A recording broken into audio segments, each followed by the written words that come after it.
Instagram ini dinobatkan sebagai media sosial yang paling sering digunakan untuk melakukan perundungan atau bullying secara online. Saudara,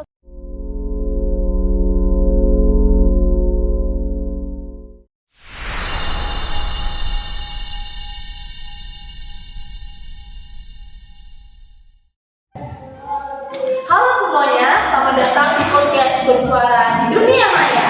Perkenalkan, saya Salsi sebagai host pertama Dan aku Nica sebagai host kedua. Di episode kali ini kita bakal bahas yang sering banget nih kejadian di media sosial. Atau apa itu?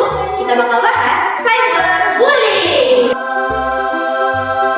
Nah teman-teman, di episode kali ini kita bakalan mengundang 3 bintang tamu yang siap membagi pengalaman yang paling tidak semua nih. Ayo, Nica, kita undang mereka. Boleh, ayo langsung aja kita panggil. Ini dia bintang tamunya. Nah, silakan duduk dan boleh memperkenalkan diri. Hai, perkenalkan saya Sadam, senang banget bisa diundang ke podcast ini. Hai, perkenalkan saya Batir. Terima kasih yang sudah menonton di sini.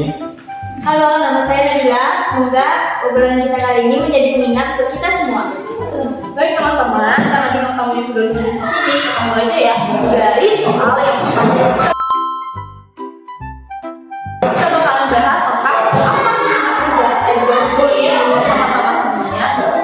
Menurut saya, cyberbullying itu bentuk kekerasan yang ada di dunia digital, bisa melalui ejekan, tindakan, bahkan bisa menyebarkan foto tanpa izin. Setuju banget nih aku sama Sadam. Dan yang bikin bahaya itu guys, cyberbullying itu gak kenal waktu. Bahkan mereka bisa kena bersama mereka sendiri. Benar, banyak orang mikir kan cuma di internet. Padahal kata-katanya bisa nempel lama di pikiran seseorang. Apalagi sekarang aktivitas kita lebih banyak di media sosial. Kalau sudah kena cyberbullying, pasti susah buat kabur. Aku setuju nih dengan teman-teman semuanya. Kalau kalian sudah terkena cyberbullying, jangan lupa buat kabur ya teman-teman, karena itu merupakan lingkungan yang toksik. Dan lapor di pihak wajib. Dan pertanyaan yang kedua, nah pembahasan yang kedua kita bakal bahas tentang dampak dari cyberbullying. Nah teman-teman siapa nih yang kedua nih? Dampaknya bisa demikian banget. Korban bisa kehilangan kepercayaan diri.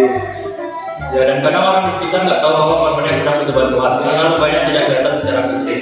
Padahal nggak ada salahnya minta bantuan.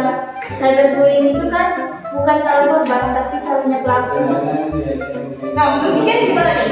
Menurut aku ya guys, dan sedihnya itu korban yang ini diem gak sih? Banyak yang diem karena takut disalahin netizen yang jahat. Apalagi sampai dikatain lebay. Benar sih pendapat teman-teman.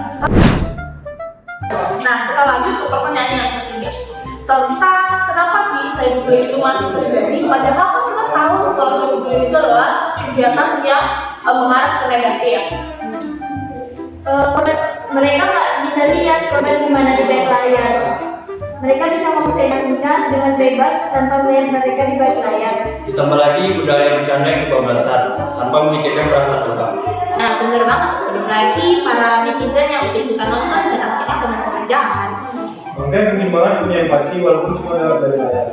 Nah tadi kan udah nih ditanya sama yang satu, siapa sih apa itu cyberbullying, dampak, dan sekarang mau nanya nih sama kalian, apa sih solusi kita sebagai remaja buat ngatasin cyberbullying? Yang pertama, pikir dulu sebelum mengetik, karena kalau menyakitin lebih baik nggak usah dikirim. Kalau lihat cyberbullying jangan menyebarkan. Kalau bisa kita lakukan kontennya dan dukung korbannya. Dukungan kecil itu penting banget. Sekedar bilang kamu nggak ngerasa sendirian aja buat korban menjadi lebih kuat. Nah teman-teman, lewat kampanye anti-bullying ini kita diajak buat sadar bahwa media sosial itu adalah tanggung jawab kita bersama. Dunia maya jadi tempat kita untuk berekspresi, bukan saling berpengaruh. Yuk, mulai dengan kata-kata kita. Karena juga kita punya dampak besar.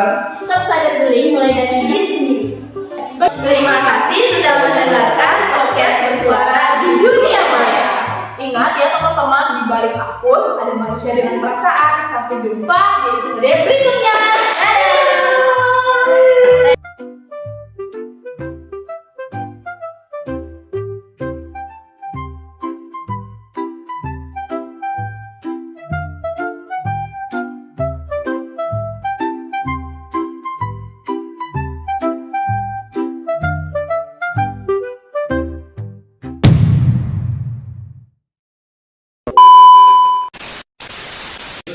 karena bisa menyakitkan perasaan orang jika tidak ingin perasaan orang tidak cocok.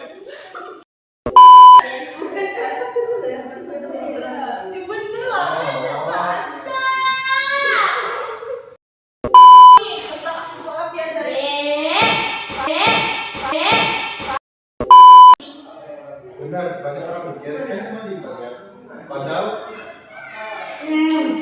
Itu kan mau pulang